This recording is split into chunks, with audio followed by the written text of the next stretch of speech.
Today, let's walk through the steps of making a fabric sensory toy perfect for promoting calmness. Welcome, ID Sewing and DIY related content, and today we are going to be talking about how you can make these fabric sensory toys.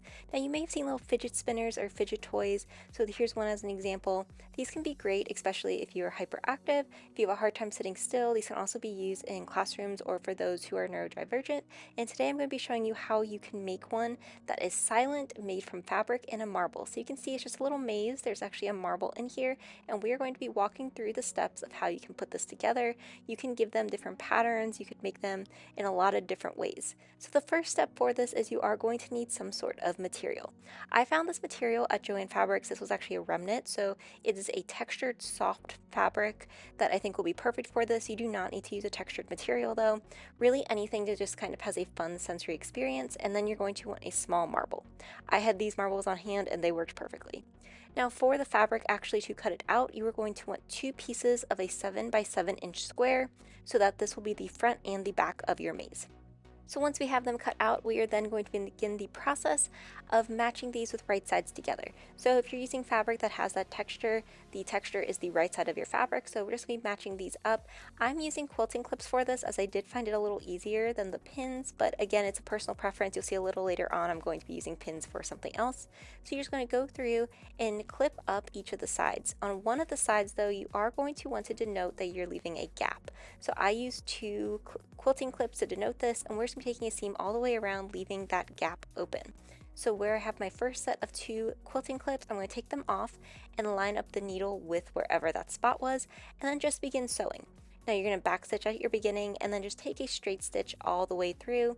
When you get to the corners, you are then going to want to pivot at the corners as well, which is where you put your needle into your fabric, and then lift up the presser foot, and then turn your fabric 90 degrees, and then continue sewing that straight stitch. If you run into any issues with the fabric being too thick, you could definitely use a walking foot. I was fine though with a regular presser foot and a regular needle.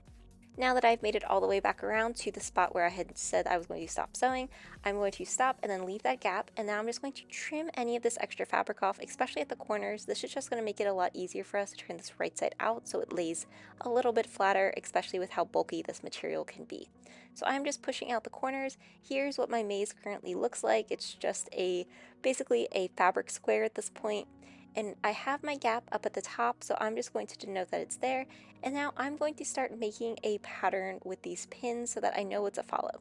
And I'll include on the screen what type of patterns I'm using. I'm going with 3 different ones for each of these fabric squares, just to kind of add a little variety, but basically just weaving the marble through this whole maze so that it's something different.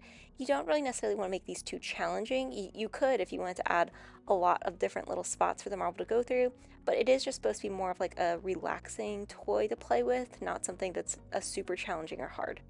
I did try to do a spiral type pattern as well. That was a little difficult to do. And then I did do another just straight maze where I had there be little openings in the middle to play around with the idea of having these different squares. Once they were all pinned up, I then just took it over to my sewing machine and aligned the needle with the first set of pins, and then just started sewing each of these little lines, being sure that I was leaving the gap for the marble so that they would be able to fit through it. I found about an inch and a half worked pretty well for the channels as well as the gap sizes for the marbles that I was using. And now I just continued this process for the rest of these fabric squares. So again, the spiral was hard, but it did look really cool at the end. And then as you can see here, I'm just going all the way through sewing these up, being sure that I am leaving those gaps so that the marble will fit through.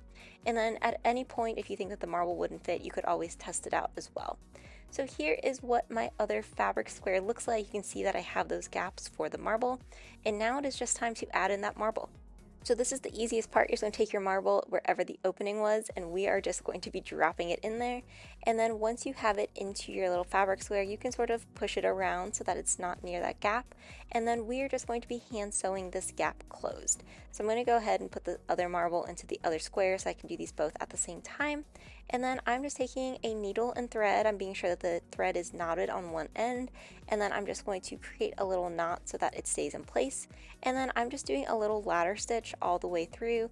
The best part about this really bulky material is you really cannot see these hand stitches, so you do not have to have it be incredibly perfect.